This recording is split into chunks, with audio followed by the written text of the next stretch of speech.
Bom dia, irmãos. Abacuque, capítulo 2, versículos de 1 a 4. Por-me-ei na minha torre de vigia, colocar-me-ei sobre a fortaleza, e vigiarei para ver o que Deus me dirá e que resposta eu terei à minha queixa.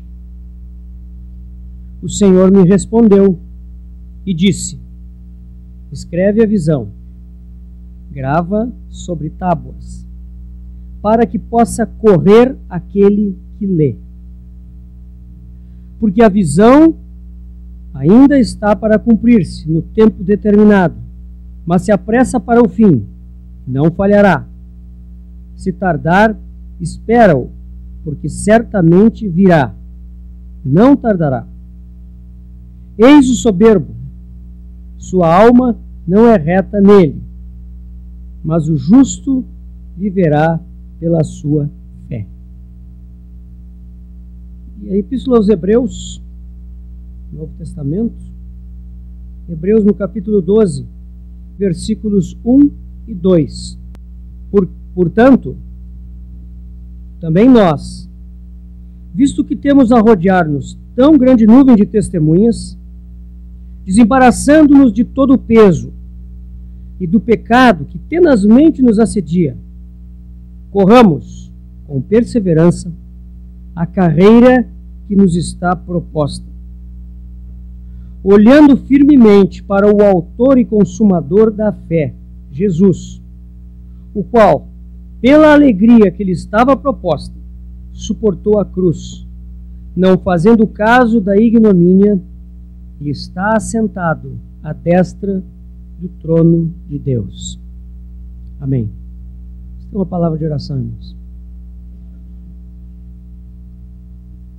Obrigado, Senhor, porque reconhecemos com gratidão que Tu estás falando conosco. Obrigado pela Tua palavra. Queremos dar acolhida à Tua palavra no nosso coração. Nos livra de tomá-la de modo superficial, Senhor, como se fosse uma coisa comum. Ó Senhor, queremos acolher agora o Teu falar no nosso coração. Sopra sobre a Tua palavra. Torna-a viva para nós. Senhor, transforma as nossas vidas. Nós desejamos correr após Ti, Senhor. Fala conosco agora, Senhor. Alarga os nossos corações. Nossa esperança, nossa confiança, nossa fé está em Ti somente. Pai, nós oramos a Ti no nome do nosso Senhor Jesus. Amém. Irmãos, eu rapidamente, então, uma pequena recapitulação do que nós compartilhamos ontem.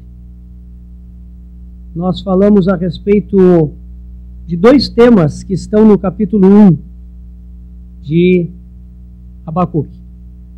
Abacuque pode ser dividido nos seus 3 capítulos. Um pequeno livro que tem 3 capítulos.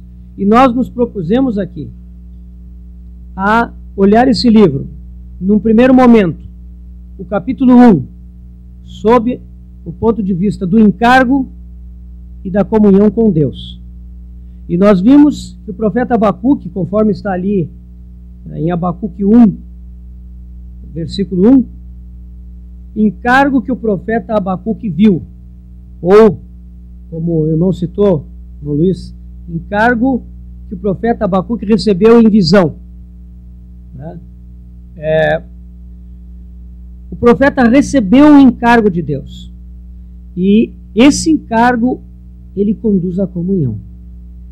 Nós consideramos sobre o que é o encargo e abordamos aquele texto de Mateus 11, 28 a 30, que o Senhor Jesus diz: vinde a mim todos os que estáis cansados e sobrecarregados, e eu vos aliviarei.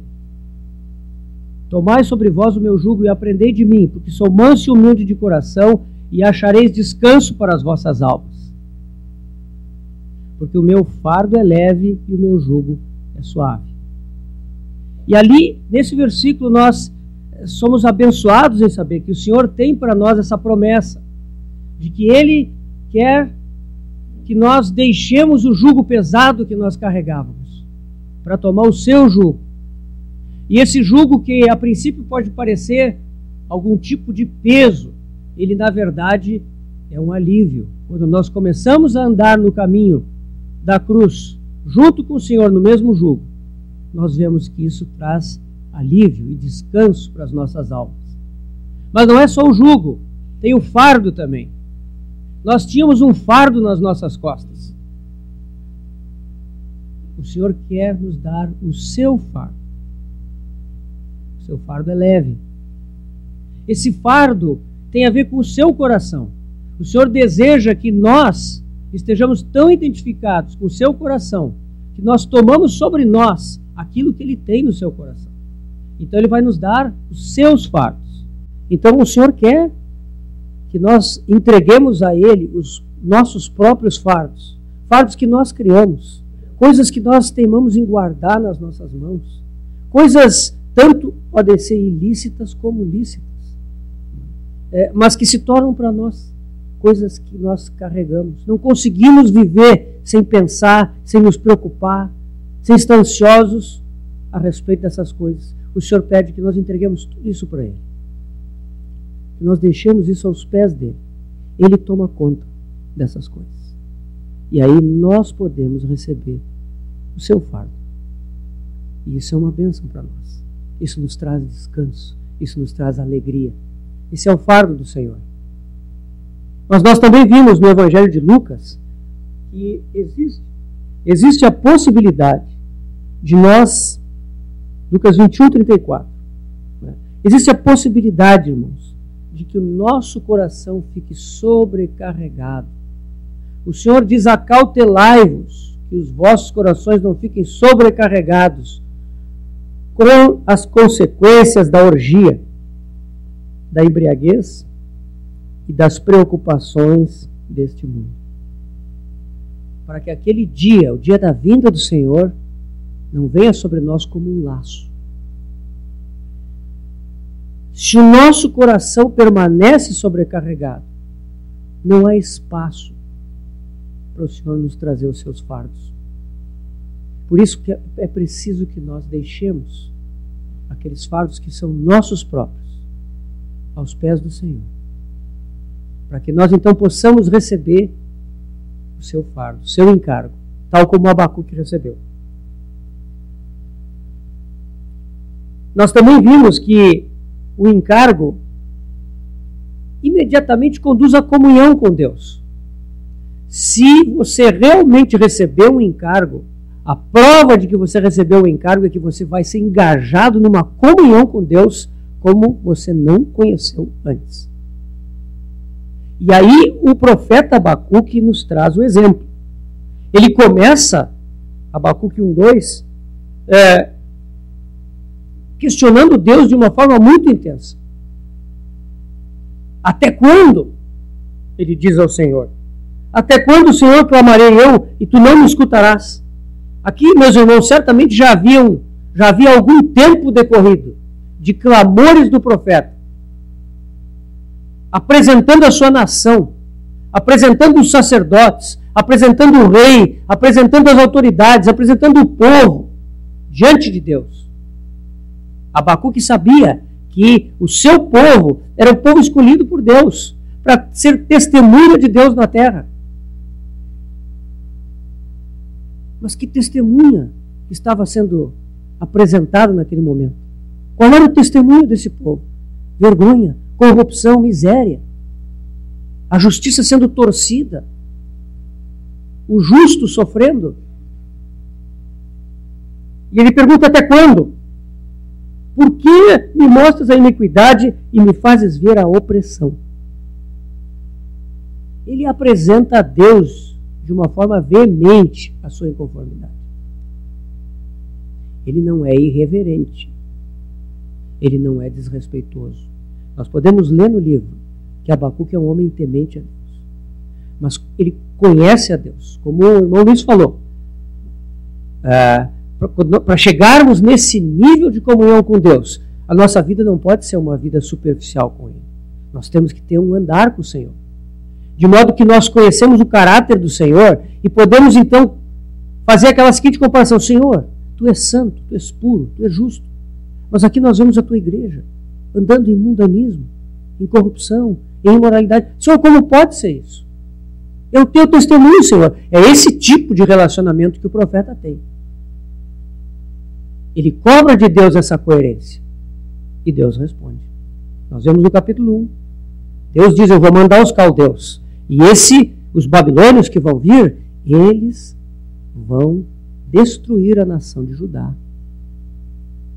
Eles vão ser a minha vara de disciplina. E aí o profeta fica apavorado. Fica assustado. E ele vai orar de novo. Ele diz, Senhor, será que tu não entendeu a minha oração? Não era isso. Não precisa tanto. Basta um avivamento. Basta que eles se arrependam. Mas os caminhos do Senhor são mais elevados do que os nossos. Deus sabia que para a cura daquele povo seria necessário que no futuro próximo viessem os caldeus. A nação fosse destruída. Parte dela fosse levada cativa. E lá da Babilônia se formasse um remanescente que voltaria 70 anos depois. Esse era o processo de Deus. Deus só ia revelar isso um pouco mais adiante.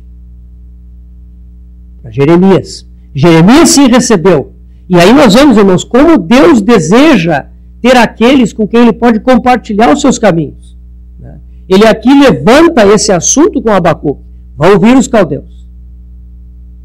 E aí quando chega Jeremias, Jeremias tem uma visão mais precisa. Vão haver 70 anos para que Deus possa operar a purificação desse povo. Mas Abacuque não sabia disso. Ele ora de novo. Ele pergunta a Deus, como é que pode o injusto vir disciplinar aquele que é mais justo do que ele? Como é que pode, Senhor, tu fazer isso? Isso não pode ser assim. E aí no início do capítulo 2, que é o nosso tema hoje, nós vemos Abacuque se colocando na torre de vigia sobre a fortaleza, e vigiarei para ver o que Deus me dirá e que resposta eu terei para a minha queixa. Quando nós vemos Abacuque indo para a torre de vigia, o segundo tema que eu falei ontem é introduzido, o tema da comunhão com Deus. E nós vemos aqui, meus irmãos, que Deus, Ele deseja compartilhar o seu coração com todos nós. É verdade, Deus deseja, irmãos, levantar ministérios, profetas e mestres. Esse é o seu desejo. A igreja precisa disso, como o nosso irmão bem nos falou. Né? Precisa daqueles que de alguma forma recebem de uma maneira mais ampla e completa para abençoar os filhos de Deus com a visão celestial. Mas, irmãos, esse chamamento, numa outra medida, é para todos nós. Então, mesmo que o Senhor venha prover os ministérios, irmãos, não fique na sua cadeira. Não fique achando que basta receber. O irmão vem e fala uma coisa. Aqui no meu ambiente de reunião eu tenho um irmão que... Sim, que bênção. Receba aquilo que Deus tem para falar. Mas, irmãos, não se contente em não receber diretamente de Deus um encargo. Em não receber visão de Deus. Em tentar entender o seu caminho, os seus dias, o mover de Deus. E assim cooperar de uma forma mais eficiente, mais inteligente, mais profunda com os irmãos que estão convivendo contigo, com a igreja na localidade. Esse é um chamamento, irmãos. Uma comunhão com Deus. Abacuque foi a presença de Deus. Ele era um homem que orava com ousadia e que esperava a resposta. Às vezes nós oramos, nós lamentamos por alguma situação. Entregamos isso para Deus e esquecemos. Aí vamos para o trabalho, vamos para o supermercado, chegamos em casa, vemos um jogo de futebol, né, filmezinho, né, esquecemos. Isso não é encargo, irmãos. Quando é um encargo, é algo que nos acompanha. É uma coisa que nos deixa indignados. Ou é uma coisa que nos deixa inconformados. Mas não no sentido de ansiedade, de irritação, mas no sentido assim de nós estamos diante do Senhor. Nós estamos sempre lembrando, Senhor, lembra daquela situação, Senhor. A gente está no corredor do supermercado e de repente lembra. O Senhor lembra daquela situação. Né? A gente está dirigindo e lembra. A gente está na cozinha, está na escola, a gente lembra. Aquilo ocupa o nosso coração. Né? Comunhão com Deus. O encargo nos leva para Ele. Né? Tem um versículo do apóstolo Paulo, né, aí em Tessalonicenses, que ele diz assim, orai sem cessar. Às vezes a gente pensa que Paulo ali está usando uma figura de retórica, né, de linguagem, um exagero assim, não, tem que orar bastante. Não, irmãos, é orar sem cessar mesmo. Né? É viver uma oração constante, é estar sempre com o céu aberto e percebendo as situações ao redor, remetendo elas para o céu e recebendo direção do céu. Isso é orar sem cessar.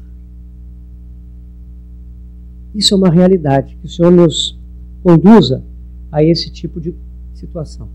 Nós vimos também que o profeta Abacuque é um exemplo de comunhão com Deus, desse engajar resoluto na presença de Deus, desse esperar a resposta de Deus.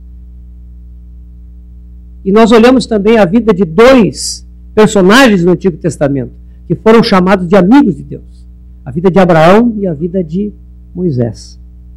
Em Abraão nós vimos a visita do anjo do Senhor, o próprio Senhor Jesus, antes da sua encarnação, e dois anjos, quando ele ia julgar Sodoma. E ele veio para confirmar a promessa de que Abraão teria um filho. Está lá em Gênesis 18. E quando Abraão ia despedindo o Senhor e os dois anjos, nós vemos ali a meditação do Senhor. E o Senhor diz, ocultarei de Abraão o que estou para fazer? O Senhor não consegue resistir. Ele vê aquele homem, um ser humano como nós, irmãos, com falhas, que vacilou em situações, mas que tem um coração resolvido, decidido a andar com o Senhor. O Senhor olha para ele e diz, eu vou ocultar o que eu vou fazer? E aí o Senhor diz para ele, eu ouvi o clamor de Sodoma, eu estou indo lá para ver se é assim. E quando o anjo do Senhor diz isso, imediatamente Abraão recebe esse conhecimento e Abraão começa a dialogar. Ele ia só acompanhar até a saída ao anjo do Senhor, mas ele segue adiante, caminhando. E aí você sabe, começa aquele diálogo. Senhor, tu és o justo Deus, tu vai consumir o justo com o injusto? Ele pensa em Ló, seu sobrinho. E nós vemos que Abraão barganha com Deus. Se houver 50 justos, e o Senhor diz não, por amor dos 50, não consumirei a Sodoma. 45, 40, 30, 20, até 10. Abraão negocia com Deus. Meus irmãos, são os negócios de Deus. E Deus deseja que nós nos envolvamos com os seus negócios. Ele deseja nos revelar qual é o seu plano, qual é a sua vontade. E Ele quer que nós negociemos com Ele.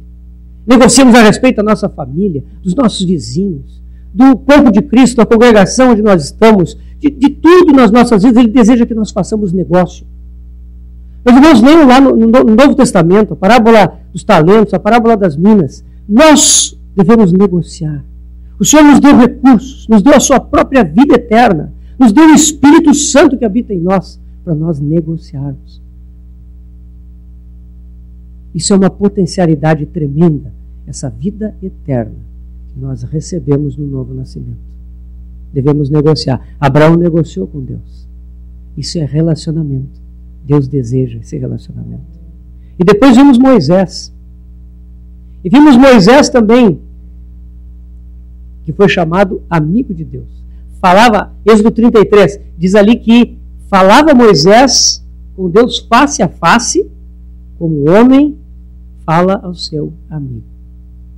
A nuvem descia até a tenda do testemunho, onde Moisés se retirava. E ali Deus falava com Moisés, face a face, como um homem, o seu amigo. Deus deseja amizade. Deus deseja que o homem, que a mulher, que aqueles seres que Ele criou e redimiu sejam seus amigos. Isso está lá no Jardim do Éden, Gênesis 3, quando nós somos informados de que o Senhor vinha ao entardecer para ter comunhão com o homem. O desejo de Deus, meus irmãos, é ter comunhão conosco. Por isso Ele nos criou a sua imagem e semelhança. Por isso nós somos criados com tanta nobreza. Infelizmente o pecado arruinou isso. Mas nós somos criados com tanta nobreza, imagem e semelhança de Deus, porque Deus desejava ter um ser compatível com Ele mesmo, para que Ele pudesse ter comunhão. Isso é o que Ele deseja com cada um de nós aqui, comunhão. Ele quer nos ouvir, quer falar, e quer o nosso ouvido também. Ele quer que nós sejamos sérios com Ele. Né? Tem uma expressão em inglês chamada to mean business, que quer dizer a pessoa está séria contigo. Ela tem seriedade no que ela quer contigo. Né? Essa palavra tem a ver com negócios, business. Então, isso é usado para o relacionamento com Deus na língua inglesa. Né? Deus espera que nós nos acheguemos para eles como aqueles que estão seriamente intencionados a fazer negócio. Né? E aí Deus vai fazer negócio conosco, porque Ele quer obter lucro para Ele mesmo e que nós sejamos enriquecidos com toda a sorte de bênção espiritual através desse caminhar com Ele. Ele quer comunhão, irmãos. Ele quer se revelar para nós. E esse é o conteúdo do capítulo 1 de Abacuque. O encargo que nós recebemos, que nos conduz a uma comunhão, como nós não experimentamos antes, com Deus. Encargo e comunhão. Nessa segunda sessão, nós vamos compartilhar sobre o capítulo 2. E aqui nós temos dois temas também. O capítulo 2 vai nos falar de visão e a carreira da fé. Outra vez, nós vamos receber de Deus algo. O profeta recebeu o encargo e o profeta se engajou na comunhão com Deus. Agora o profeta vai receber visão. E essa visão vai colocá-lo na carreira da fé. Amanhã nós haveremos de ver, pela graça do Senhor, se Ele permitir, o terceiro capítulo, que fala de adoração e vida nos lugares altos. Nós vejamos então o capítulo 2 de Abacuque. Visão e a carreira da fé. Aqui nós vemos versículos 1 e 2 do capítulo 2, né? O profeta diz assim: por-me-ei na minha torre de vigia, colocar-me-ei sobre a fortaleza e vigiarei para ver o que Deus me dirá. Que resposta eu terei à minha queixa? O Senhor me respondeu e me disse: escreve a visão, grava sobre tábuas, para que possa correr aquele que lê. Aqui tem uma parte que também, principalmente quem tem a versão atualizada diz possa ler até quem passa correndo. Mas não é esse o sentido, irmãos. O sentido é que a visão, ela tem um efeito sobre quem a recebe. Escreve a visão em tábuas. Isso é para colocar em público essa visão, né? Em lugares públicos onde as pessoas podem ler a visão que Abacuque recebeu, para que aquele que lê possa correr.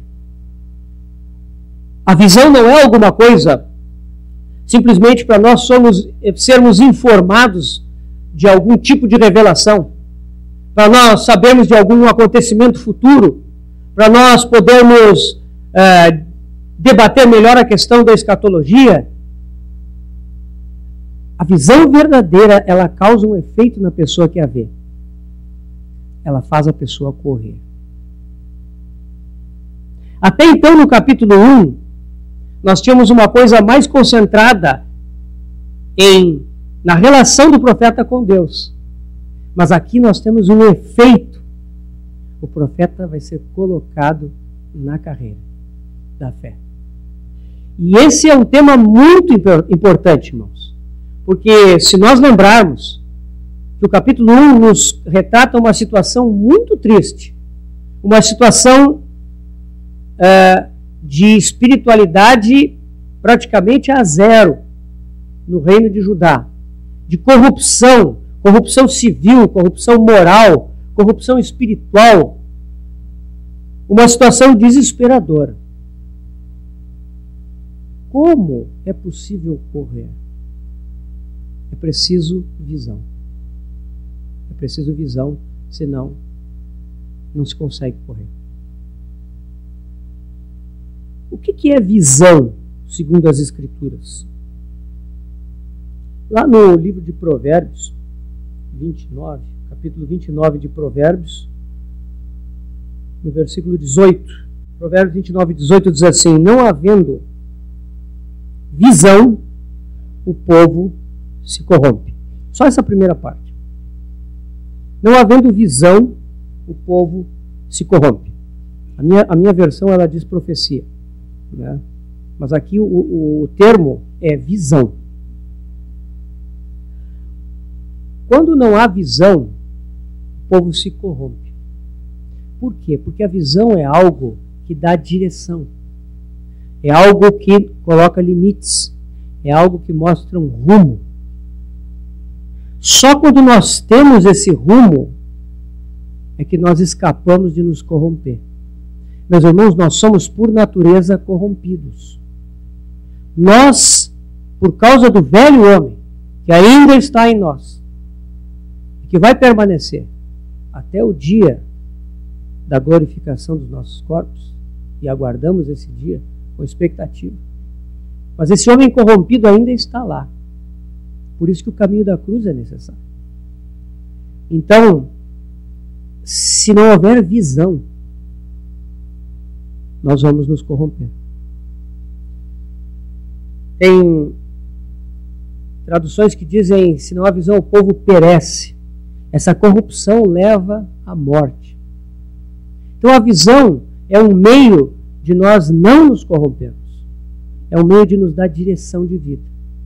Por isso que o profeta esperou, fez a sua oração, foi para a sua torre de vigia, que não quer dizer que o profeta foi para uma torre, num castelo, numa fortaleza. Isso aqui quer dizer que ele se recolheu a um lugar onde ele pudesse estar em quietude para ouvir o Senhor. E isso, irmãos, é outra coisa muito importante. Nós precisamos ter a nossa torre de vigia. Onde e quando é a nossa torre de vigia? Nós precisamos ter aquele momento do nosso dia em que nós nos recolhemos para ouvir o Senhor. Em que nós desligamos ou deixamos o celular em outro lugar. Em que nós não somos interrompidos e que nós podemos orar, escutar, meditar, para receber essa visão para a nossa vida. É muito importante que nós tenhamos a nossa torre de vigia, que Abacuque descreve aqui. Então Abacuque recebe a visão. Em Atos 26, o Luiz estava falando de Atos, e esse versículo do capítulo 26 tem um texto muito interessante que fala sobre visão. Vamos ler a partir do versículo 12 até o 19. Atos 26, de 12 a 19. Com estes intuitos, parti para Damasco, levando a autorização dos principais sacerdotes e por eles comissionado. Ao meio-dia, ó rei, indo eu a caminho, ora, vi uma luz no céu, mais resplandecente que o sol, que brilhou ao redor de mim e dos que iam comigo. E caindo todos nós por terra, ouvi uma voz que me falava em língua hebraica: Saulo, Saulo, por que me persegues? Dura coisa é recalcitrares contra os aguilhões. Então eu perguntei: quem és tu, Senhor? Ao que o Senhor respondeu: eu sou Jesus, a quem tu persegues. Mas levanta-te e firma-te sobre os teus pés, porque por isto te apareci, para te constituir ministro e testemunha, tanto das coisas em que me viste, como daquelas pelas quais te aparecerei ainda, livrando-te do povo e dos gentios para os quais eu te envio, para lhes abrires os olhos e os converteres das trevas para a luz e da potestade de Satanás para Deus, a fim de que recebam eles remissão de pecados e herança entre os que são santificados pela fé em mim. E agora o versículo 19. Pelo que, ó rei Agripa, não fui desobediente à visão celestial. Essa é a visão que Paulo recebeu. Ele teve uma visão celestial. E ele aqui, ao final do seu testemunho, esse aqui é o relato mais detalhado da experiência de conversão de Paulo. Tem outros lugares, daquele momento em que o Senhor apareceu para ele e falou com ele. O que o Senhor disse para ele está descrito de forma mais completa nesse momento aqui. O chamamento, a comissão de Paulo. E aquilo se tornou um marco na vida de Paulo. De forma que muitos anos depois daquilo ele pode dar testemunho ao rei Agripa. Não fui desobediente à visão celestial. A visão nos é dada, mas nós precisamos obedecer. A visão nos é dada, mas ela deve tomar conta de nós. Ela deve ser o nosso andar, o nosso caminhar. Essa visão, meus irmãos, qual é o conteúdo dessa visão?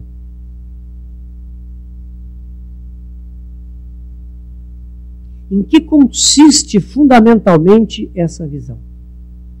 Isso está no versículo 15.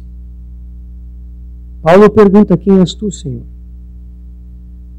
E o Senhor responde: eu sou Jesus, a quem tu persegues. O conteúdo da visão é Jesus. Toda verdadeira visão, ela vai nos mostrar a pessoa do Senhor. Mesmo que aparentemente não seja Ele, Ele é o centro. Ele está ali. O Senhor disse aqui para Paulo, no versículo 16: tanto das coisas em que me viste, como daquelas pelas quais te aparecerei ainda. Não basta uma visão. Meus irmãos, às vezes ministérios se constroem em cima de uma experiência e as pessoas seguem adiante. E o testemunho que elas têm é uma experiência do passado. Há 16 anos atrás o Senhor falou comigo. Meus irmãos, o Senhor ele aparece para nós e Ele vai aparecer mais. Ele deseja, o desejo do Senhor é esse, se revelar mais e mais. Ele nos chama para comunhão. Então a visão que nós vamos receber cada vez que nós recebemos, é uma clarificação de Cristo aplicada às situações que nós estamos vivendo. Nós vamos conhecer mais do Senhor. Meus irmãos, muitas vezes nós achamos que a vida cristã é receber a salvação, o perdão dos pecados e a vida eterna. E graças a Deus, porque isso é salvação, sim. Graças a Deus. Que bênção é nós sabermos que somos salvos. Que bênção saber que nós recebemos o perdão dos nossos pecados. Eles foram lançados para o mar. Que bênção isso. Que bênção saber que nós temos a vida eterna, que nós não passaremos pela morte. Glória a Deus por isso. Mas, meus irmãos, há muito mais. Isso é só o começo. Nós precisamos conhecer o nosso Senhor. E Ele é infinito. Nós vamos passar a eternidade conhecendo Ele. Porque Ele é infinito, irmãos. O nosso Senhor, quando o apóstolo João terminou de escrever o seu livro, lá no capítulo 21 de João, tem um trecho que eu acho, irmãos, que é maravilhoso. João 21, versículo 25. Lemos o 24 e o 25. Este é o discípulo que dá testemunho a respeito destas coisas, e que as escreveu. E sabemos que o seu testemunho é verdadeiro. Há, porém, ainda muitas outras coisas que Jesus fez. Se todas elas fossem relatadas uma por uma, creio eu que nem no mundo inteiro caberiam os livros que seriam escritos. Meus irmãos, imaginem a terra toda transformada numa biblioteca de estantes muito altas. A terra toda. Imagine se para voltar para Goiânia daqui só tivesse estante de biblioteca que a gente tivesse que ir por dentro delas. Se a terra inteira fosse coberta com livros escritos a respeito de todas as coisas que Jesus fez, não caberia. Por quê? Porque a vida de Jesus é infinitamente rica. Ele é a imagem do Deus invisível.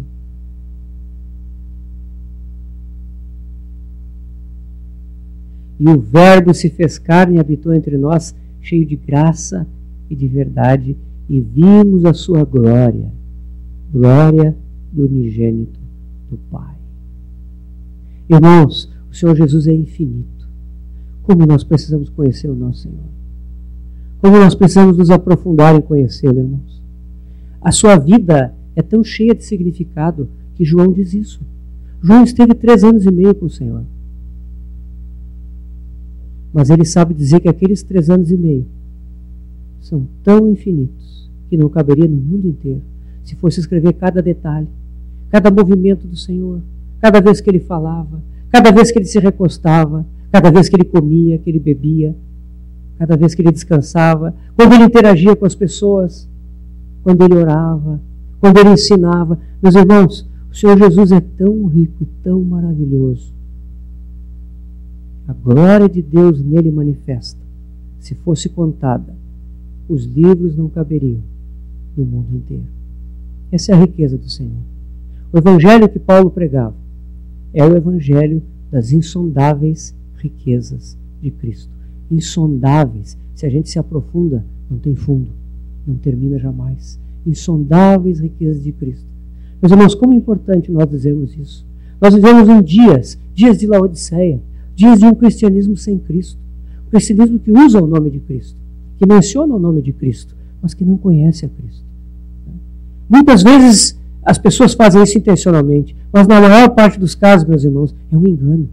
É um engano da religião. Ah, meus irmãos, como nós precisamos orar. Como nós precisamos crescer na experiência do nosso Senhor, para testificarmos hoje, de uma forma viva, do nosso Senhor. Como precisamos conhecê-lo. Ele é tão rico. A sua humanidade é muito diferente da nossa. Nós somos seres humanos, descendentes de Adão. Recebemos a sua vida. Essa vida é incomparavelmente superior. Como nós precisamos aprender a viver por meio dessa vida. Essa vida infinita. Essa vida cheia de riqueza e de glória. Ah, meus irmãos, que o Senhor cative o nosso coração para que nós nos acheguemos a Ele. Esse é o testemunho de Paulo quando recebeu uma visão celestial. A visão sempre é ver ao Senhor, ver a Cristo. E quando nós vemos Abacuque, a palavra de Deus diz: porque a visão ainda está para cumprir-se no tempo determinado, mas se apressa para o fim e não falhará. Se tardar, espera-o, porque certamente virá, não tardará. Que visão é essa, irmãos, que o profeta recebe? Nós sabemos que, primariamente, a visão aqui de Abacuque 2:3, cujo cumprimento é anunciado, é a vinda dos caldeus. Os caldeus virão. Eles vão vir e vão disciplinar Judá. Vão disciplinar o povo de Deus. Vão ser instrumentos na mão de Deus. Mas será que essa visão aqui é só isso? Epístola aos Hebreus 10:37. Cita esse trecho de Abacuque. Porque ainda dentro de pouco tempo, aquele que vem virá e não tardará. Essa é uma tradução com alguma modificação, mas é o mesmo texto que Abacuque cita. Só que Hebreus, o Espírito Santo usa esse versículo como uma outra referência. Aqui, quando a Epístola aos Hebreus foi escrita, já havia se cumprido há muito tempo a invasão dos caldeus. Já havia se cumprido o juízo de Deus sobre eles. No entanto, aqui nós sabemos que a referência em Hebreus é a vinda do Senhor. A segunda vinda do Senhor. E por isso, irmãos, nós sabemos que a visão que Abacuque recebeu, ao olharmos a citação no Novo Testamento e como o Espírito Santo usa esse versículo, nós sabemos que Abacuque não está vendo apenas a vinda dos caldeus, mas ele está vendo a vinda do Messias. A segunda vinda do Messias, o Messias vindo em glória, para julgar as nações. Essa é a promessa. Então a visão sempre está relacionada com Cristo. Eis o soberbo, versículo 4. Sua alma não é reta nele, mas o justo viverá pela sua fé. Meus irmãos, o livro de Abacuque é um livro bem pequeno, mas é um livro muito importante. Nesse trecho aqui, nós temos um princípio fundamental do Evangelho. O justo viverá pela sua fé. Esse princípio é um princípio tão importante, irmãos, que ele é citado 3 vezes, esse versículo, no Novo Testamento. O Espírito Santo, ele toma essa verdade e ele a julga tão importante que ele nos diz ela mais 3 vezes, além dessa citação aqui. Nós temos 4 vezes essa verdade enunciada nas Escrituras. Portanto, isso é um sinal de que aqui nós temos um princípio muito importante. O justo viverá pela fé. Esse trecho é citado em Romanos, no capítulo 1 de Romanos, 1:17. É citado na Epístola aos Gálatas 3:11 e é citado em Hebreus 10:38, em seguida dessa parte que nós lemos aqui. O justo viverá pela fé. É interessante, irmãos, que se vocês olharem o contexto onde estão feitas as citações, em Romanos vocês vão ver que está falando da justiça de Deus. A ênfase ali é o justo. Em Gálatas, a ênfase é vida, porque está falando ali aquele que, observar a lei viverá dela. Então a ênfase ali é o justo viverá pela fé. A ênfase ali é a vida. E por fim, Hebreus, a ênfase é fé, porque ali fala da segunda vinda do Senhor. Esse é um versículo muito importante. E nós devemos então nos perguntar: o que é fé? Talvez esse seja um grande mistério para todos os cristãos. O que é fé? Como é que a gente pode definir? É possível definir a fé? Como é que nós podemos ter fé? Como é que a fé cresce? Eu leio a Bíblia bastante, vai aumentar a fé? Eu oro bastante para esse homem me dar fé. Como é que a gente explica isso? O que é fé? Nesse capítulo 2, a resposta em parte é dada ao profeta. O capítulo 2, ali a partir do versículo 6, ele vai anunciar, Deus vai anunciar o juízo sobre os caldeus. Vocês lembram que no final do capítulo 1, o profeta Abacuque ficou preocupado. Como é que Deus ia usar aqueles iníquos, ímpios, idólatras, para julgar o povo de Israel, que está certo, estava desviado de Deus, afastado, em apostasia, mas afinal de contas era o povo de Deus, que tinha as promessas de Deus. Havia ali um remanescente, ainda que fosse pequeno, e o profeta fica intrigado: o Senhor não pode? Como é que tu vai arrasar o teu próprio povo? E aí o Senhor, nessa resposta aqui, a partir do capítulo 2, versículo 6, o Senhor enuncia o seu juízo sobre os caldeus. Os caldeus serão julgados. E aí tem 5 ais aqui. Vocês podem ler. Vão aparecer 5 ais. E cada um deles está relacionado a algum pecado ou iniquidade dos caldeus, O primeiro ai fala da violência e da ambição desmedida deles. O segundo ai fala da cobiça insaciável. O terceiro fala do imperialismo iníquo. Eles estabeleceram um império de iniquidade no mundo. O quarto fala da sua insolência desumana. Eles ridicularizavam, espezinhavam os povos a quem eles dominavam. E o quinto ai fala da idolatria. Por esses 5 motivos, o juízo de Deus viria sobre os caldeus. Só que no meio desses 5 juízos, nós vamos achar escondido ali um pouco da resposta do que é fé. A fé, ela precisa estar fundamentada em verdades. A primeira dessas verdades, irmãos, está no 2:20, o último versículo. Olha o que Abacuque diz aqui. O Senhor, porém, está no seu santo templo. Cale-se diante dele toda a terra. Meus irmãos, aqui o profeta percebe a soberania e a autoridade de Deus. O Senhor está sentado no seu santo templo. Cale-se diante dele toda a terra. O profeta estava orando: Senhor, por que tu não me ouve? Por que eu assisto a iniquidade? Tu não faz nada. Mas agora ele percebeu. A visão que foi dada a ele, percebeu, permitiu a ele perceber. O Senhor está no seu trono. Nosso Deus reina. Sim, há um usurpador. O homem caiu. Há o pecado, há o mundo. Mas o nosso Senhor continua reinando. Ele reina. Nada do que acontece na terra ocorre sem a sua permissão, sem a sua autorização. Todas as coisas continuam sendo suas servas. Todos os elementos, todas as circunstâncias servem aos seus propósitos eternos. Irmãos, nós só precisamos ver isso. A visão deve nos dar essa capacidade de enxergar. O nosso Deus está no seu santo templo. Ele reina. Ele governa sobre tudo. Ele governa sobre as nações, sobre os povos. Ele governa sobre a natureza, sobre os oceanos. Ele reina. Ele jamais deixou de reinar.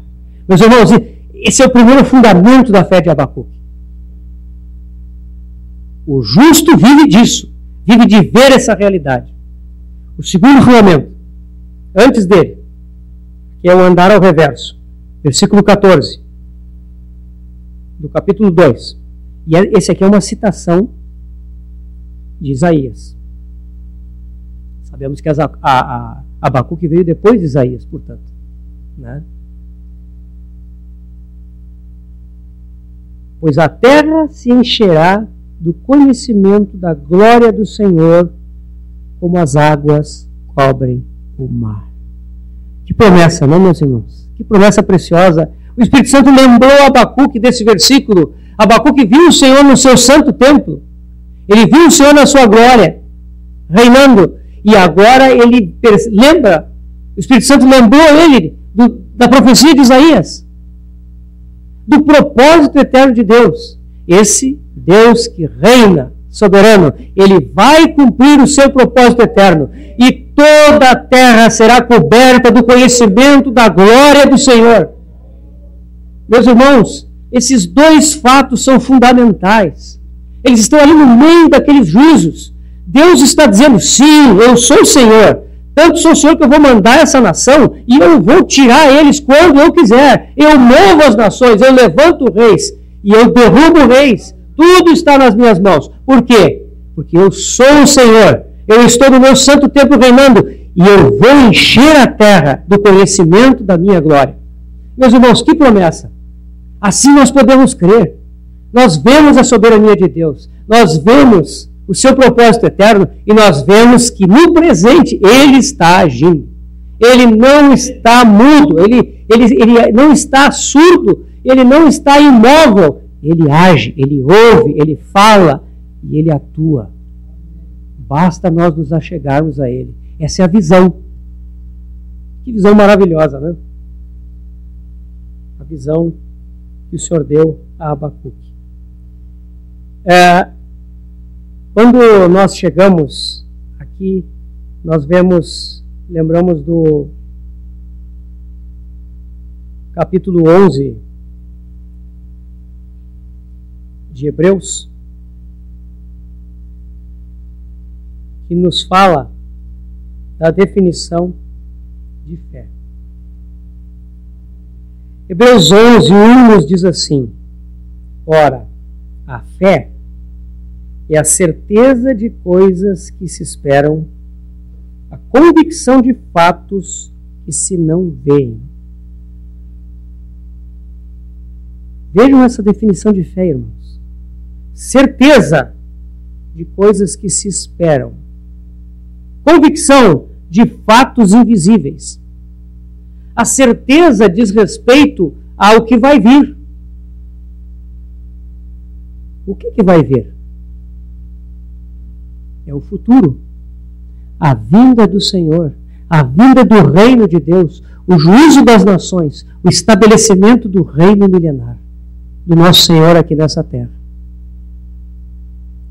A fé precisa desse conhecimento vivo, dessa certeza, a mesma certeza que Abacuque teve. Mas não é só o futuro. A fé precisa da convicção de fatos que se não veem. Quais são os fatos que se não veem? Hebreus nos conta isso muito bem. Depois que o nosso Senhor Jesus ascendeu aos céus, o que aconteceu? Ele se assentou no trono da majestade nas alturas.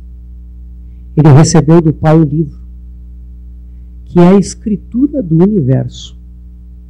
Ninguém pôde receber aquele livro. O anjo anunciou, mas ninguém foi achado digno, no céu, na terra, nem debaixo da terra. Ninguém, nem homem nem anjo, ninguém.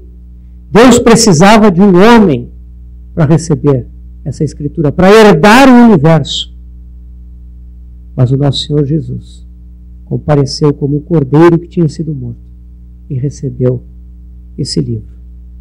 Imediatamente ele começou a abrir o livro. E nós estamos vendo o desenrolar da história, porque o nosso Senhor Jesus controla toda a história do mundo para a realização dos seus propósitos. Meus irmãos, ele tem esse livro nas mãos, ele está abrindo os selos, ele está executando toda a vontade do Pai. Ele está chamando seus filhos, ele está edificando a igreja. E ele vai completar essa obra. Ah, irmãos, como nós precisamos ver isso? Como nós precisamos? A Epístola aos Hebreus, ela nos mostra dois aspectos de Cristo.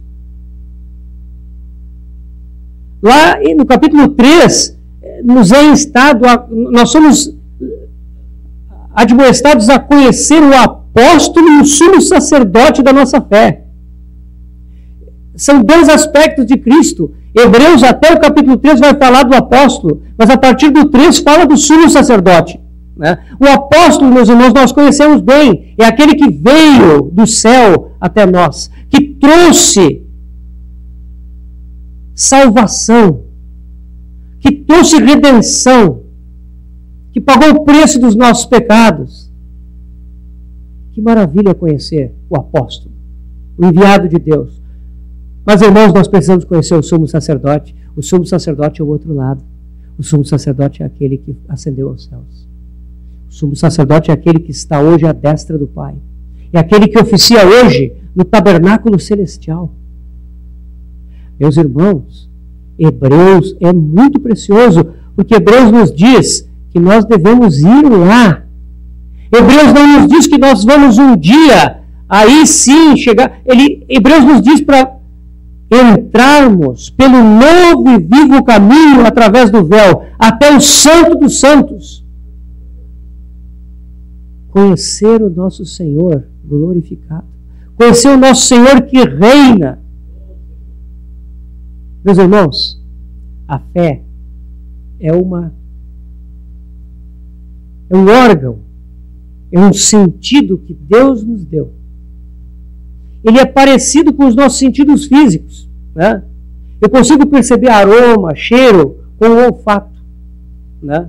Mas, por exemplo, aqui onde eu estou agora não tem nenhum cheiro, não estou sentindo cheiro nenhum, né? Espero que vá sair comida depois, mas, né? Não tem cheiro nenhum por enquanto, né? Mas daqui a pouco a gente vai começar a sentir um cheirinho, talvez, né? Para isso o olfato funciona, mas precisa ter cheiro, né? A função da visão, por exemplo, né? Eu estou enxergando tudo aqui, porque eu tenho olhos, é um órgão que Deus fez para ver, né? Mas à noite aqui, se tiver, por exemplo, interrupção de energia, vai ficar tudo escuro. E se tiver nublado, nós não vamos enxergar nada. Porque o olho só funciona se houver luz. Ainda que seja uma medida pequena de luz, ele é um órgão tão maravilhoso que ele se adapta, né? E mesmo assim, na mais intensa escuridão, ele vai abrindo, né? Vai dilatando, e ele consegue perceber alguma coisa. Mas na escuridão total, o olho não serve para nada, porque o olho só funciona na luz. O pulmão é um órgão do nosso corpo, né? Ele serve para respirar. A respiração é fundamental, né? Nós precisamos do oxigênio. Se não tiver oxigênio, o que vai acontecer? O pulmão não vai funcionar, né? Ele vai parar de funcionar.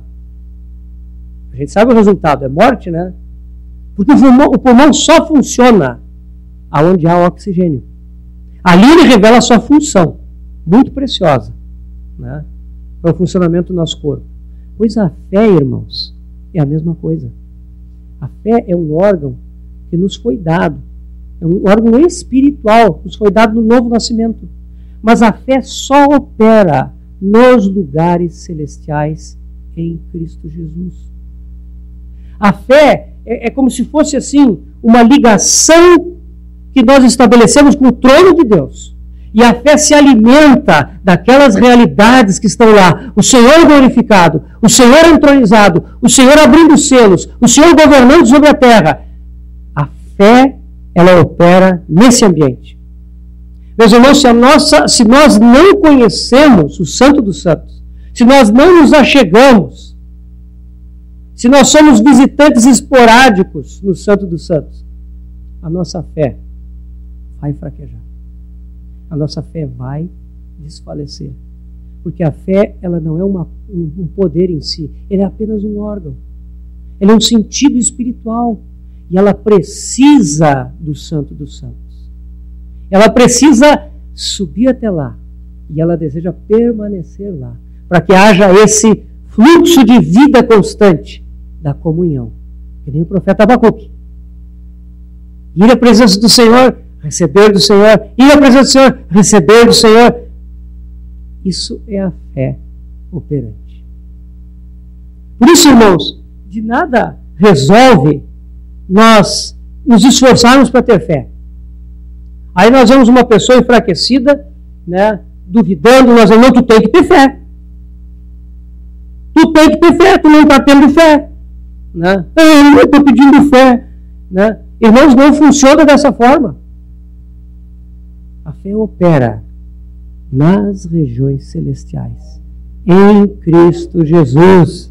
Meus irmãos, por isso que o encargo vem, nos leva ao Senhor, nos leva à comunhão com Ele. Aí nós recebemos a visão e nós ainda nos achegamos mais a Ele, porque nós vemos a Ele. O profeta Abacuque viu. Ele viu o Senhor no seu santo templo. E ele viu o Senhor enchendo a terra com o conhecimento da sua glória. Nosso Senhor reina. Nosso Senhor governa. E como nós precisamos nos achegar a Ele dessa forma, irmãos. Que os nossos olhos sejam abertos. Né? A fé se alimenta das realidades celestiais. E nós precisamos nos achegar aos lugares celestiais em Cristo Jesus e encontrar o nosso Senhor lá. Ele espera por nós. Ele quer ter comunhão conosco. Ele quer repartir o seu coração conosco. Meus irmãos, e aí nós vamos ver que Ele é o Senhor. Ele reina. Essa é a base, o fundamento da fé. A fé, segundo o irmão Andrew Murray, escreveu um comentário de Hebreus, um comentário devocional maravilhoso, né? Se chama O Santo dos Santos. A fé é a faculdade espiritual que lida com as realidades espirituais do futuro e do invisível. Então, essas realidades espirituais são o Senhor reinando hoje no seu trono e o Senhor estabelecendo na terra o seu propósito. Isso alimenta a nossa fé. O irmão Miller também disse o seguinte: a fé só funciona quando se achega às realidades celestiais. A fé é um contínuo elevar-se ao céu, de modo que as coisas do futuro e as coisas invisíveis se tornam próximas e presentes, vivas e poderosas. Que o Senhor nos ajude, irmãos, a entendermos como o coração do profeta foi avivado. Como ele viu o Senhor nesse capítulo 2. Ao ver o juízo do Senhor sobre os caldeus, ele viu a autoridade do nosso Deus. Ele viu o Senhor reinando. E por causa disso, a fé se tornou real para ele. Meus irmãos, o versículo do versículo 4 desse capítulo 2 diz que o justo viverá pela fé. Meus irmãos, vida. O tema do nosso encontro é aviva a tua obra, ó Senhor. Esse aviva a tua obra, mesma palavra, mesmo radical hebraico, do justo viverá pela fé. O avivamento da obra do Senhor nesses dias, ele está diretamente ligado a vivermos pela fé. A uma vida que não vive das circunstâncias, que não vive do que está ocorrendo no dia a dia, que não vive dos enfrentamentos pessoais, das coisas que nos pressionam a todo momento, mas de uma vida que é vivida nas regiões celestiais. Meus irmãos, eu não estou dizendo aqui para ninguém virar monge, se ocultar num bosque aí, numa caverna, né? E não é isso. É viver a sua vida normal, trabalhar, estudar, cuidar da sua família, viver com seu marido, com a sua esposa, cuidar dos seus filhos, ir para o colégio, viver a sua vida normal nos lugares celestiais. Andar aqui nessa terra, experimentando cada momento a realidade do céu. Meus irmãos, isso é a vida cristã. Isso é a verdadeira vida cristã. Nós recebemos a vida cristã para vivê-la. Nós não temos que alcançar uma vida cristã. Nós não temos que alcançar uma fé. Não, nós colocamos essa faculdade no lugar certo, no ambiente certo. Meus irmãos, e aí nós vamos experimentar a vida eterna. Isso é vida, isso é o avivamento. Que o Senhor nos abençoe. Que o Senhor nos leve a nos enchermos da sua palavra, a separarmos tempo para conversar com Ele. Não apenas, irmãos, para fazer aquela oração formal, Senhor, abençoa o meu dia, me livra do mal. Se faz só isso, meu irmão, amém, que bom, é um começo, mas o Senhor quer mais. O Senhor quer nos chamar para Ele. Ele quer se revelar para nós como aquele que reina, aquele que governa. Governa sobre o nosso patrão, governa sobre o nosso governo, governa sobre as nações, governa sobre a igreja, governa sobre tudo. E nós podemos levar tudo para Ele, Ele vai nos responder. E o seu propósito será realizado. Que nós possamos cooperar com Ele. A glória da nossa vida é essa, irmãos. Essa é a glória do nosso viver. Nós vamos ver, amanhã de manhã, o último capítulo. O último capítulo, meus irmãos, ele expressa o resultado disso na vida de Abacuque. Adoração e vida nos lugares altos. Como viver a vida de fé? Abacuque nos conta, no seu capítulo 3. Mas isso nós vamos ver amanhã. Enquanto isso, vamos orar. Pedir que o Senhor continue falando conosco. Senhor Jesus, nós te louvamos. Um dia tu levantaste nosso irmão Abacuque, lá no tempo da Antiga Aliança. Oh, Senhor, tu colocaste um encargo no seu coração. Esse encargo é o que nós desejamos para nós, Senhor. Oh, Senhor, para que tu nos chames para a comunhão, Senhor. Queremos ter essa comunhão viva contigo, Senhor. Queremos receber essa visão celestial da tua pessoa, Senhor. Queremos realmente crer, Senhor, de todo o coração na realidade do teu reino, Senhor. do teu propósito eterno, Senhor, que tu estás fazendo, Senhor, tu estás realizando, Senhor. Senhor, não nos deixa cegos às realidades celestiais, Senhor. Não nos deixa olhando para a terra, para nós mesmos, para as nossas misérias, para as nossas circunstâncias, para o que está ao nosso redor. Ó, Senhor, nós cativa os nossos olhos para vermos o nosso Senhor ressuscitado em glória, governando, Senhor. E vemos que o teu propósito em breve será completado, Senhor. Em breve, Senhor. Apressa, Senhor, esse dia. Apressa a tua vinda, Senhor. Nós te pedimos, Pai. Oh, te agradecemos por sermos participantes desse momento tão precioso, Senhor, na história do universo. Obrigado, Senhor. Te louvamos no nome do nosso Senhor Jesus. Amém. Amém.